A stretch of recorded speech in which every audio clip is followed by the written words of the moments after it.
Hej så, du er en af dem, der har modtaget en romaskine, og jeg hedder Alexander, og så vil jeg lige vise, hvordan det er, at man samler den. Du har modtaget 2 pakker. Der er en med dine brædder i, og så er der en med vandtanken og fodbrættet i. Så det første, du skal gøre, det er at tage dine 2 brædder og slå dem ud, og så lægge dem parallelt ved siden af hinanden. Og så derefter så kan du tage og sætte vandtanken, bare placere den ovenpå. Og så står alle tingene, som de skal.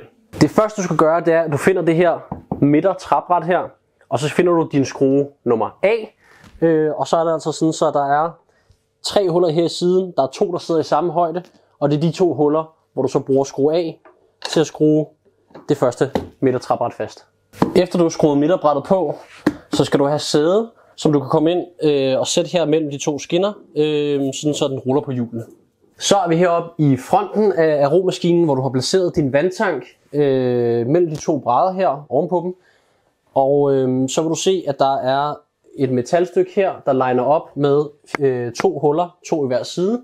Og der skal du altså bruge skrue B, og så en møtrik og en spændeskive. Og så sætte det igennem her, spændeskiven på den anden side af træet, og så på med møtrikken. Vent med at spænde til. Du kan bare sætte møtrikken på til at starte med, sådan så den sidder løst på. Sådan her. Så har vi det her fodbræt her. Og fodbrættet, der skal man bruge de samme skruer, så det er skrue nummer B, en spændeskive og en møtrik. Du kan se, at der er 2 huller i hver side. Start med kun at sætte den nederste skrue i, sådan så at fodbrættet kan rotere sådan her. Fordi så når den ligger op til her, så er der en plastikstopper og skrue nummer C, og de skal passe ind op i de her 2 huller, der ses her på toppen af fodbrættet. Og det er vigtigt, det er dem her, du skruer i først. Så når de her skruer er skruet helt i, så kan du sætte de 2 næste skruer i hernede, og du kan stramme de 4 skruer bagerst ved tanken. Så er det tid til at sætte den her midterbjælke på. Der skal du bruge skrue nummer D, og der kan du se, der sidder 2 små huller, der ikke sidder så langt fra hinanden her i siden. Der er 4 skruer, og de skal bare ind, sådan så at du sætter bjælken fast. Så er der hjulene på som det aller sidste, og der skruer du lige møtrikken af, og så tager du den øverste plade af, sætter hjulet på det bagerste hul, der er her, pladen på igen her, og så møtrikken på den anden side. Og så spænder du bare til med svensknøgle og umbraconøgle, og det gør du så på alle 4 hjul. Så bare for at gennemgå det hele, så var der 8 steps i alt.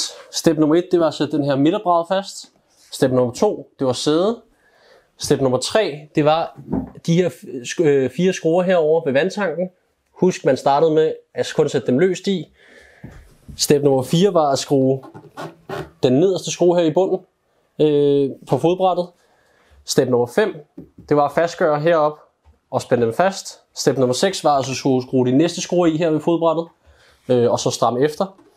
Step nummer 7, det var træpladen her i midten.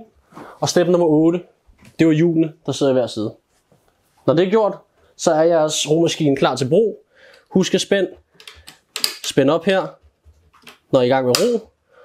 Og når I ikke skal bruge den, så er den klar til at blive foldet sammen og brugt.